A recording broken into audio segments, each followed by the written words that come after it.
ये शो दरअसल उसके ही पिता का बनाया हुआ है। इस शो को जो भी जीतेगा उसे $1,00,000 का इनाम मिलने वाला था। साथ ही उसका कहना था कि वो खुद अपनी मर्जी से इस शो पर आया है। और तभी उसने पास ही में खड़े एक लड़के की तरफ इशारा करते हुए बताया कि यही वो इंसान है जिसे हम ढूंढ रहे हैं, यही ओनियन है। ये सुनते ही सभी लोग तुरंत उसकी तरफ भागने लग गए, लेकिन केटो और किशिमोटो वहीं पर खड़े रहे। उधर उन लोगों ने ओनियन को घेर लिया, लेकिन वो लड़का शुरुआत में मासूम होने का नाटक करने लगा, लेकिन फिर उसने अगले ही सेकंड उन पर थूक कर हमला कर दिया, जिसके बाद वो लोग उसके पीछे भागने लग गए। उधर के और उसके साथियों को ये समझ नहीं आ रहा था कि आखिर वो सभी लोग वहाँ पर अकेले क्यों थे और सभी रास्ते गोल गोल क्यों घूम रहे थे। तभी अचानक से वो ग्रुप उनके पास से गुजरा और इस बार केटो और किशिमोटो भी एलियन के पीछे भागने लग गए और काफी मेहनत के बाद उन लोगों ने उसे एक गैराज में घेर लिया, जिसके बाद हिरोशी ने अपनी बंदूक से उस पर गोली चला दी, जिसके चलते ओनियन का एक हाथ उड़ गया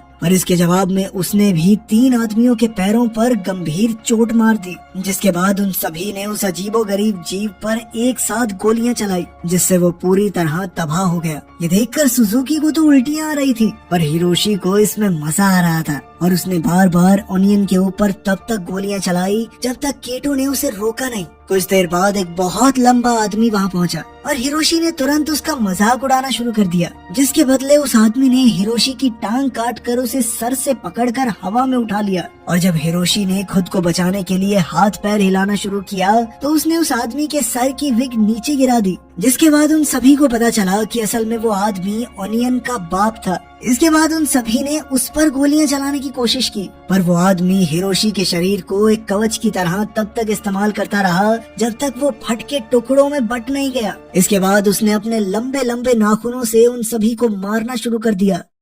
उधर रोड पर घूम रही के को जब ये आवाजें सुनाई दी तो वो तुरंत ही उस तरफ को भागा और अब उसने देखा कि वो जीव उसके दोस्त को मारने के लिए आगे बढ़ रहा था। पर तभी किशिमोटो ने वहाँ पहुंचकर उस एलियन पर हमला कर दिया और अब किशिमोटो के सूट में नीली लाइट जल रही थी, जिसका मतलब था कि अब वो सूट उसे खास शक्तियाँ दे रहा था। ये देख कर के बहुत ज्यादा हैरान था और वो जाकर एक वैन के पीछे छुप गया। तभी उस ताकतवर जीव ने केटो और किशिमोटो को एक साथ उठाकर हवा में फेंक दिया, पर अपने सूट की वजह से किशिमोटो को बिल्कुल भी चोट नहीं आई और इसीलिए अब के ने भी अपना सूट पहनने का फैसला किया। पर बदकिस्मती से उसके सूटकेस में उसका सूट था ही नहीं और इसीलिए उसने एलियन पर हमला करने के लिए अपने सूटकेस का इस्तेमाल करने का फैसला किया, जिससे कुछ खास फायदा हुआ नहीं। पर जैसे ही वो एलियन के पर हमला करने के लिए बढ़ा तो निशी वहाँ पहुँच गया और उसने एलियन को रस्सी से बांध दिया, जिसके बाद उसने के को बताया कि अपने सूटकेस का नए तरीके से इस्तेमाल करने के लिए उसे एक्स्ट्रा पॉइंट्स जरूर